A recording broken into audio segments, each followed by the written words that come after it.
On today's video, we're diving in talking about how to install a drop away rest just like this on a compound bow. So stick around, we're gonna dive through all the things you need to know about the install. We're gonna talk about all the tips and tricks you need to know to get this thing installed correctly so you can get out there on the range and get your bow dialed in. Let's dive into this right now.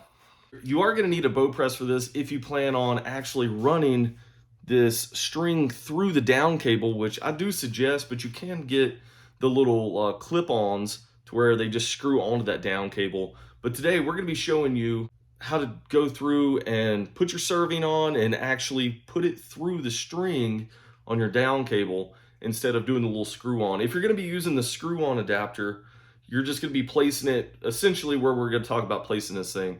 And if you need to make a point of reference on your string here, then you can go ahead and do that. But I would say around 4 to 5 inches below where your rest is where we're gonna do it. So for me, we're gonna be putting it in right here. So we're gonna make a little mark for that, and we're gonna get this thing in the bow press, and I'm gonna show you those next steps. All right, so we got this thing in our DIY bow press. If you've never seen the DIY bow press, please check out my channel and find this video. It's super cheap, it's easy. For around 40 bucks, you can have a little bow press. It's a really cheap and easy way to be able to work on your bow without having to take it to a bow tech. All right, so we're gonna go ahead and get this rest installed on the bow. All right, so we got the rest installed. Like I said, you're gonna locate that down cable. And for us, it's this one right here. If you don't know which one your down cable is, all you have to do is pull back just a little bit, and you can see which cable moved down. And in this case, it was this first one here moved down. And typically that's how it is. It's going to be the one closest to the riser, and that's going to be your down cable. All right, guys, so once you find out where you want to be putting this through at, what you're going to want to do is put down a serving just like you would for a center serving right here, and check out my video on how to do a center serving. Essentially, you're going to do the same thing right here, but just for a short little distance. And I'm not going to bore you guys and take up all the video with showing you how to do that. So just check out that one. Lay the little serving right here.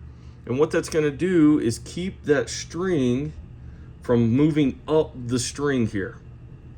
We're going to go ahead and put that serving on, and we'll catch back up to you. All right, we have our serving where we want it. So now we're going to go through and separate the strands here so we can go ahead and put that little string through.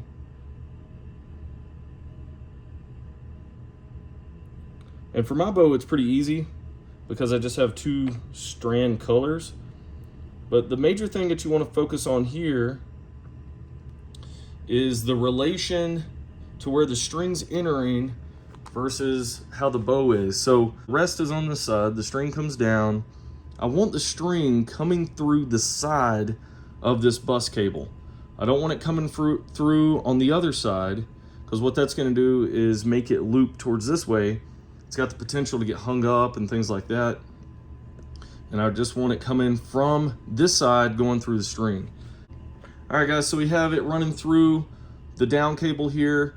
And essentially we can take this bow out of the press now, and we can go ahead and do some draws with this to see how long this string needs to be, and then we can cut that thing to size.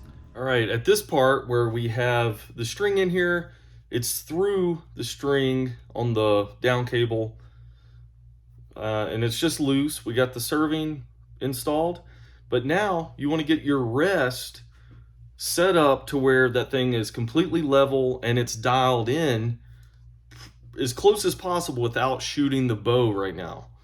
So I see mine needs to be adjusted just a little bit. This is just going to get it close, because any up and down movement you see right here, that's going to lengthen the string right here or shorten it. So we want to get that pretty close.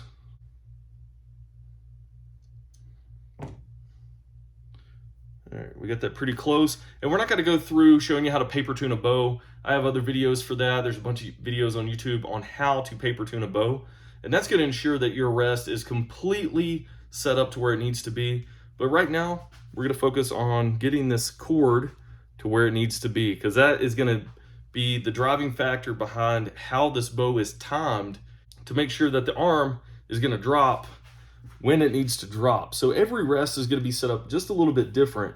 But one thing you're going to be looking at is, see this little line right here? Well, there's another little mark, or there's like a little pin that sticks out right there.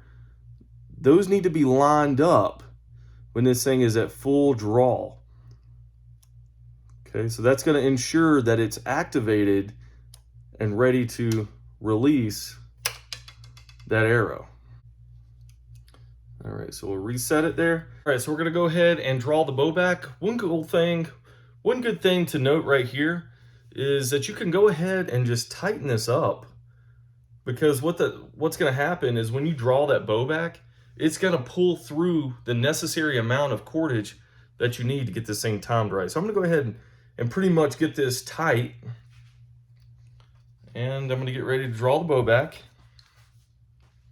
Pointing it in a safe direction. I got a target right here. All right, and you can see the cord pulled out just what it needs to be pulled through to. All right, I'm gonna check it again, make sure that activating mechanism is in line, which it is. It's perfectly in line. All right, so right there, we're gonna go ahead and make the next modification here, which is where we're going to actually cut the cordage right here and burn it down to where it can't go any further. So that lets us know that it is in a perfect distance for this bow to be set up for. All right, so what I'm gonna do is pretty much leave about 1/4 of an inch of space between my bus cable and where I'm gonna cut this thing. So about 1/4 inch sticking out. Go ahead and take my razor blade, cut through that cordage.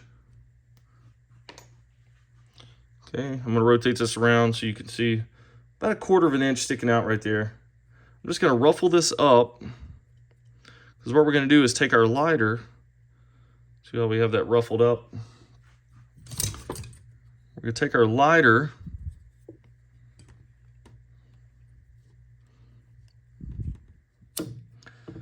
and just melt that.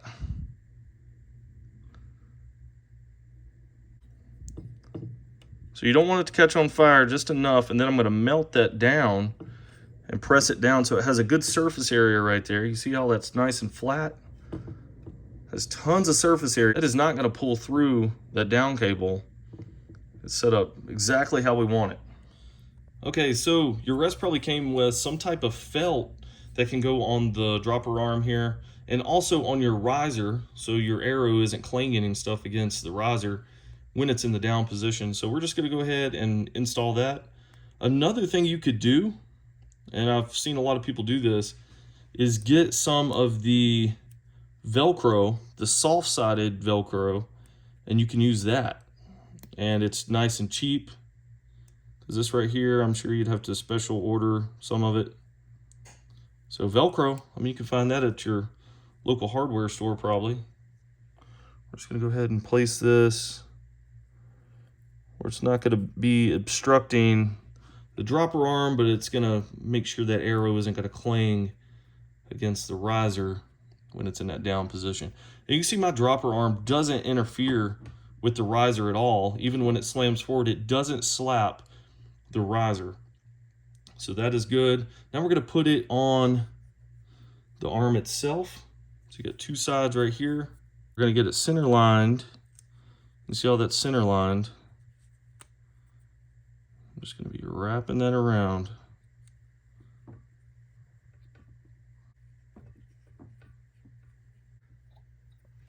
All right, we're ready for the next step. Right now we're gonna go ahead and test our work again.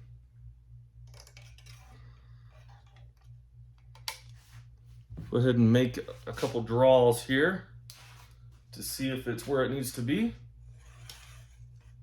All right, I see it activate. All right, I'm gonna go ahead and fire off a shot here. Hopefully this works. And it did, worked perfectly. Okay, so if it wasn't timed right, you would definitely tell some movement with your fletchings. You'd probably not even have the arm drop.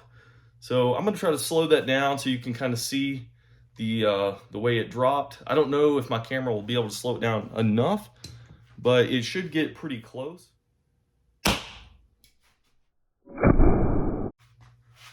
Pulling it back. Let's see, the timing marks are perfect.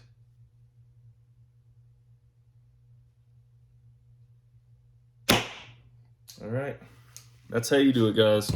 Super simple, easy to do. If you want to increase your accuracy, get rid of that whisker biscuit like I had on this thing.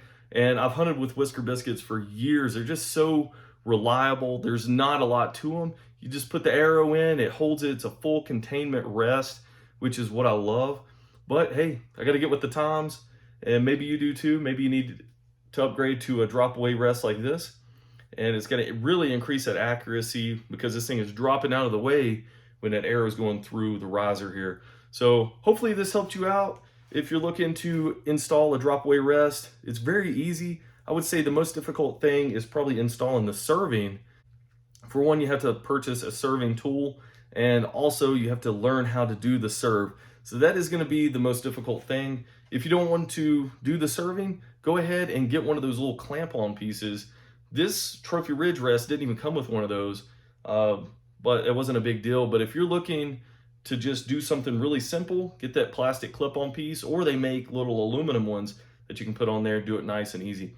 All right, guys, thanks for watching. If you have any questions, comments, concerns, put those in the comment box below. I'll also put some of the tools and stuff that I use in that description box so you can find them nice and easy, such as that little simple serving jig that we bought on Amazon, very, very cheap.